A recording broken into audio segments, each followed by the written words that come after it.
Kaderlik kitap anlaş topudaki dostlar. Ulubağ Hazinesi 2. kısım 7. mavzunu oquşqa başlayımız. Qılık onu kitapta bolsun. Yo'q. Bu Ali Qushchi faraz qilgan quduqdek cho'nqur, qo'rqinchli zindan emas.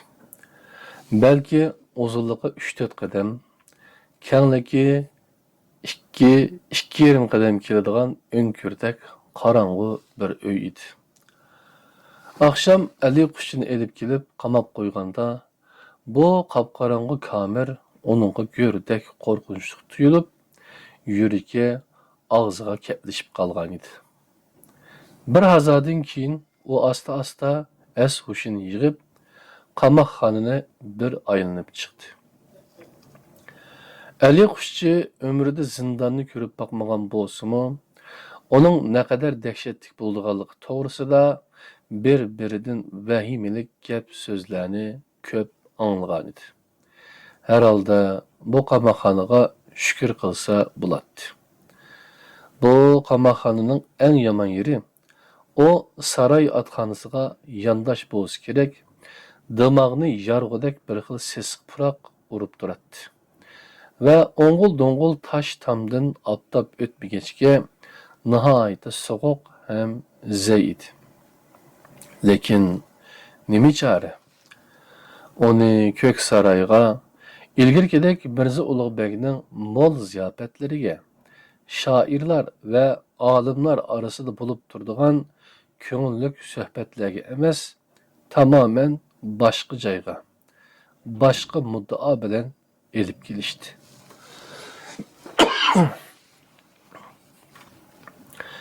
Bu qo'rqinchli tar qamoqxonadan uning qachon chiqadiganligini, qisqasi tirik chiqish chiqmasligini yolg'iz Parvardigori olam biladi xolos. Bundan keyin uningga faqat bir narsa, g'ayrat kerak, g'ayrat. Ali Qushchi o'zini besishga har qancha urinsimi, go'yo qafasga solingan shirdek taqatsizlanib, qamoqxonada aylanib yuradi. O'ng'ul-do'ng'ul tam tüvileride ve tümür kaplangan yuğan eshik yinida paypaslaydi. Go'yo nafsi yetishmayotgandek bo'g'ilib to'lg'anadi. Gohida o hushini yig'ib, qadmini astiltatdi. Ve tar qamoqxonada asta aylang'ach, o'zida faqat birla amal qolganligini, u bo'lsa-mu sabr taqat qilishdan iborat ekanligini qayta ko'nglidan o'tkazadi. Lekin sal o'tgandan keyin bu ahdini esidan chiqarib, yana taqatsizlanishga boshlaydi. Oxir u erib charchida bo'lg'ay, ko'zi qorong'ulashib, bulungdagi eski bo'rda badashqon qurib o'ltirdi. Uning onasi esiga keldi. Tülgün kechqurun anası Tilla Bibi yana kelgan edi. Mehribon ana. O Aqsaraydan Rasatxonaga nuqut besilgan bir ligan polo ko'tirib keldi. Ali Qushchi gerçi anası etken tamoqlarni yaxshi ko'rsimi, uning pat-patla kelib turishini, kelib o'g'lining bu dunyodan boytaq o'tib ketayotganligiga nola qilib, ko'z yoshi qilishini yoqtirmaydi. Lekin bu qatim o nima uchundir atgandan boshlabla ko'ngli g'ash bo'lib, kayfsizlanib yotqachqa onasini ko'rib suyunib ketdi. Miram Chalabiga sandalning o'tini yangushlatib, onasiga ko'rpa selib berdi. Ondan uchaylan sandal atrofida o'ltirib dasturxonni yoydi. Ali Qushchi yaxshi ko'radigan, ziri selingan ve qaramush sepilgan issiq poloning mazzilik puruqi kichikkina uyni bir oldi. Biroq ular tehi pologa eg'iz tekkizmayla, tashqarida allaqandoq malman ko'tirib, 3-4 nöker uyga bostirib kirdi. Nökerlarni ko'rib, Ali Qushchi bilan Miram Chalabi o'rinlaridan sakrab turishdi. Tilla Bibi bo'lsa, o'ltirgan joyida tugilib, haykalda qetibli qoldi. U Ali qushini elib chiqib ketayotganligini ko'rib, aldirab tinib o'rnidan turdi-da, g'aldanglab berib, o'g'lini bo'ynidan quchoqladi.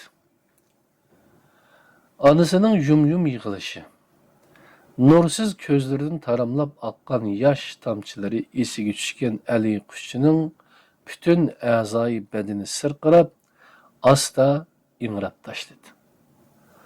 O ko'zlarini yumib, tishini tishlab, uzoq o'ltirdi-da, asta-asta as-hushini yig'ib, o'ziga kayishga boshladi. Nimishqa to'lg'inasan? Nimishqa kichik bolalardek taqatsizlanasan? Nima bo'lding sen, Ali? Haq Taoloning sinoqlaridan bu mudhish zindondan qo'rqsang, nimishqa ustozning talabiga rozilik berding? Boshda ustoz Ko'ksaroyga chaqirib, zimmanga bu xatarlik ishni yuklaganda, nimishqa xo'p deding? Nimishqa biror bahona ko'rsatib, bu ishdan bosh tortmading? Ya Shahzoda Abdulatifning Shayx Nizomiddin Xomishga o'xshash bidatchilar va xurofotchilarning qo'lidagi bir kaltak ekanligini bilmaydingmi? O'zining pok otasi qilishga tugan bu mustabidning hech kimga shafqat qilmaydiganligini, mehr muhabbatdan mahrum bir maxluq ekanligini bilmaydingmi? Yo'q, bilatding. Ustozning kallasini kesmoqchi bo'lib turgan qilich sening beshingdimi parqirab turganligiga, ustoz toj taxtdan judo bo'lsa, sening beshingdimi nurg'un kulfatda keladiganligiga aqling yetadi. Aqling yetib turib, bu xatarlik ishqa bel bog'lading. Ilm-fan uchun kelgusi avlodlarga ulug' bagning ma'rifat dengizidan bir tomchi qoldirish uchun bu ishqa rozilik bergan eding. Bas. Boshda hammasiga aqling yetib, ondan bu xatarlik ishga bel bog'lagan eding. Endi nimishqa titraysan? Nimishqa telbalardek o'zingni u yoqdan bu yoqqa ursan? Savr toqat o'rnida beshingni tomga urib, dod faryod qilasan. Ali qushchi yana boyiqidek kinoyali kulib qo'ydi. Bilib qo'ygin, ey zamonning olimi, bu qamoqxona, bu mislisiz sinoq sen uchun tehi holbudilni iboratdir. Allah biladi, beshingda yana nima savdolar, qandoq sinoqlar bor. Ehtimol ustozning qutlug' beshini kesgan razil qilich sening beshingnimi tiningdan judo qilur. Ehtimol qolgan umring musha tor, zay, qorong'u yo'lda o'tib ketar. Ehtimol endi o'zing yaxshi ko'rgan poyonsiz koinotni, kechalari yalt yo'l chaqnagan sirliq yulduzlarni ko'rolmassan. Qavm qarindosh, yor birodarlaring va mehribon onang bilan abadil abad didor ko'risholmassan. Sen o beshingga nima kelsa shuni ko'rursan. 70dan oshgan mehribon onangning holi nima bo'lur? Ali qushchi tit bo'lib, tashvish ichida o'rnidan turib ketmoqchi bo'ldi-yu, yana o'zini besib, ma'yuslangan holda bosh chayqadi. G'ayrat qilg'aysan, aziz birodar. Qamoqqa kirganingga tehi bir kun bo'lmayla.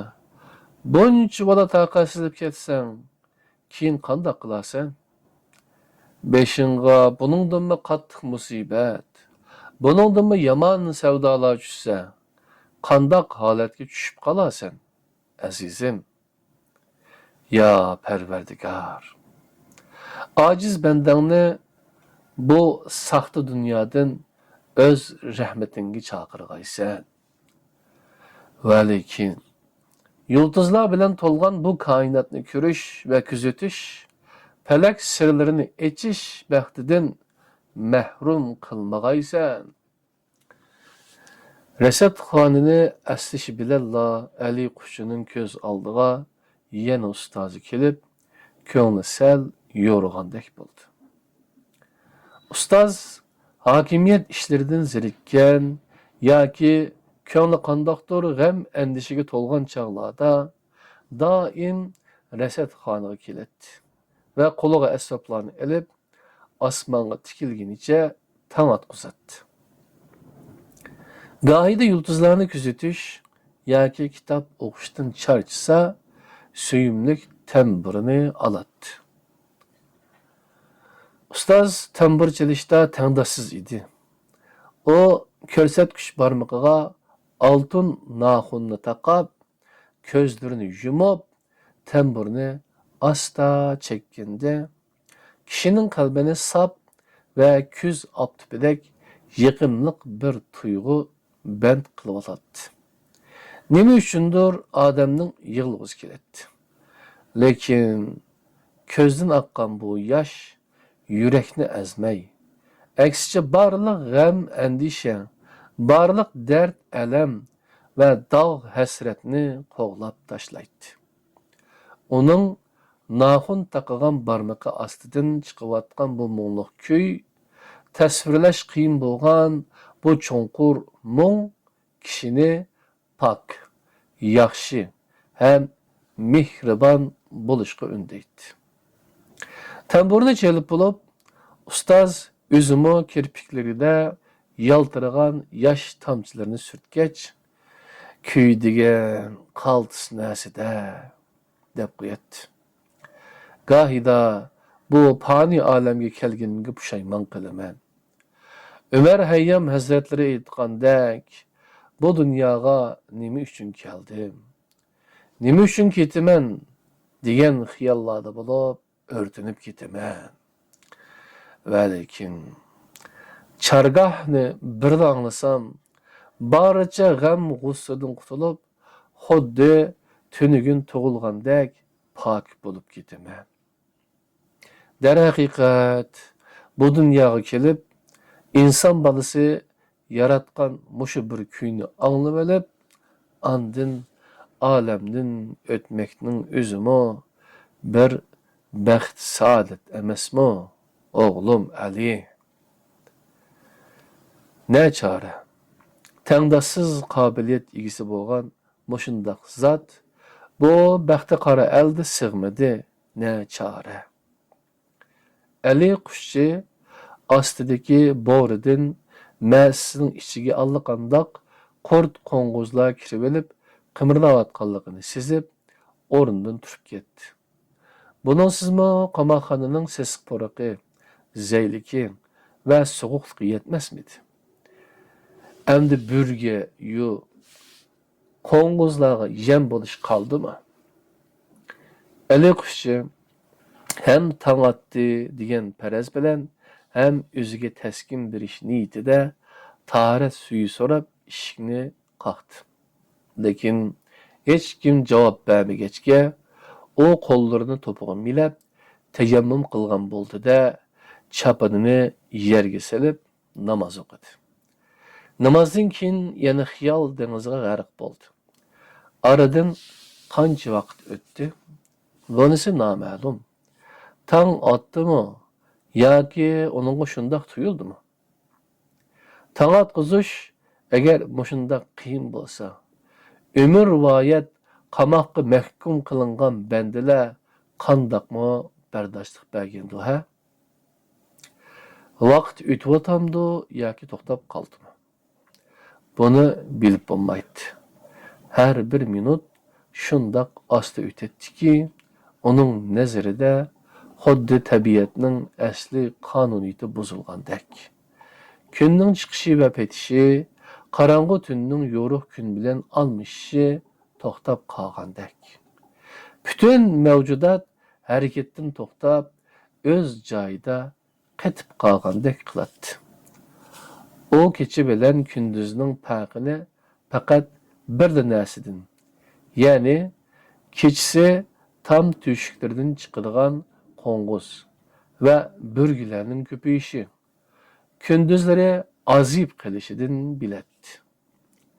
Tümür tasmalar mıhlangan yoğan işiknin alaqançılık tümür derizisi her günü iki qatım içilip qaravul piyalanın ağzıcı kiladigan nam bilen bir tarafi puçuq sapal kozada su beretti. Ali Kuşçu bu suyun yerimini içip yerimi bilen yüz gözünü yuyattı. Arpı nanını üçkü bölüp bir yutum su bilen üç qatım ozuqlanatdı. Zindanga taşlanganlıqının 3. yoki 4. günü yerim keçidini aşqanda qurt qo'ng'izlar bilen elisha ko'zi amdil uyquga borgan Ali Qushchi ishik zanjirining sharaqlashini anglab cho'chib uyg'ondi. To'mir qoplangan yo'g'on ishik maylanmagan choqdek yiqimsiz g'ichirlab ichildi-da, mashal tutgan odamlar ko'rindi. Bir necha kundan beri yo'riq ko'rmagan Ali Qushchi mashalning yo'rug'iga bardoshlik berolmay ko'zini yumdi. O ko'zini qayta ochganida yuragi ixtiyorsiz jig'ildab ketdi. Bo'sog'ida kalpukini pichoq kesib puchuq bo'lib qolgan. Bir ko'zi alag'ay, kosa yasovul bilan Ali Qushchi uni qayerda ko'rgan edi? Amir Sulton Jandar Tarxon turibdi. Ularning keynida mashal tutgan 2 nafar yasovul ko'rinadi. Putiga qizil xo'rim etuk, ustiga ko'k novut to'n kiyib, belini kumush kamar bilan bog'lab olgan, beshiga qunduz talpak kiyib, uchiga qizil popuk taqib olgan bu popuk amirlik belgisi edi. Amir Sulton Jandar Tarxon qamoqxonaga kirmoqchi bo'lib, bir qadam bosdi-yu, ikkilanib to'xtab qoldi.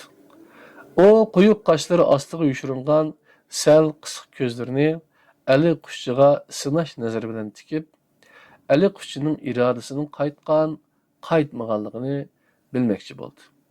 Nihoyat o yo'g'on gavdasini asta tavritib, Mevlana Alaeddin İbni Muhammed Ali Qushchi Hazretleri salomat bo'lg'ay, dedi. Mazaq qilmoqchi, dedi Ali Qushchi ichida. Ustozga xiyonat qilgan lashkar boshliqlari to'g'risidagi mish-mish gaplar ixtiyor soldi esiga keldi. Mirza Abdullatif bilan til biriktirib, ustozga o'ri ko'lagan amirlarning biri Moshe Kazzab Sultan Jandar ekan-da. Ming xil hiyla-nayrang bilan ustozning ishonchisiga ega bo'lib olib, amirlik martabasi ko'tarilgan, davlatman bo'lib nom chiqargan bu iblis meni tixi mazaq qilmoqchimi?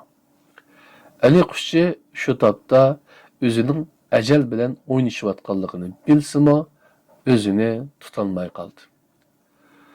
Qudratli Shoh Mirza Ulug'bek hazratlarining o'ng qo'li bo'lgan Amir Sulton Jandar Tarxon janoblari, bu jannat gulshaniga xush kelibsiz. Amir Jandarning ko'zlaridagi sinash alomatlari yo'qab, qo'shimisi turdi. O yer ostidan alag'ay yasovulga bir qarab qo'ydi. Mevlana Ali, dedi o qapiqini turib. Kamina ilm pandin xabarsiz, qo'pol bir nöker edim. Ammo sizni aqli ziyoda bir olim deb hurmat qilatdim. Afsuski, qattiq xatolashibdiman. Hayhat, o'ylaganimiz bir yerdan chiqib qoldi. Qandaq deysiz? Taqir g'afil bandimi sizni rahmatlik ustozdan ko'p yaxshilik ko'rgan, uning eng sodiq amirlaridan biri deb o'ylagan edim. Afsuski, menmi qattiq xatolashibdiman.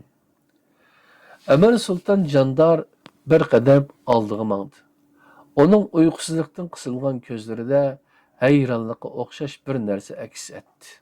Lekin bir daqiqadan keyin bu alomat yo'qab, qilichini yerimig'icha sug'urib oldi. Ondan nima uchundir yana sharaq qilib qinig'i soldi-da, taqsimon chiroyli burudining uchlarini g'alati dingaytib, aliga yasovga qarab, "Elib chiq!" dedi. O shundoq dedi-da, orqasiga burilib, tiz minib qamoqxonadan chiqdi. Alg'ay yasovulning ishorati bilan uning keynidan Ali qushchimi chiqdi. Qadrli do'stlar, Ulug'bek xazinasi 2-qism 7-mavzu tugidi.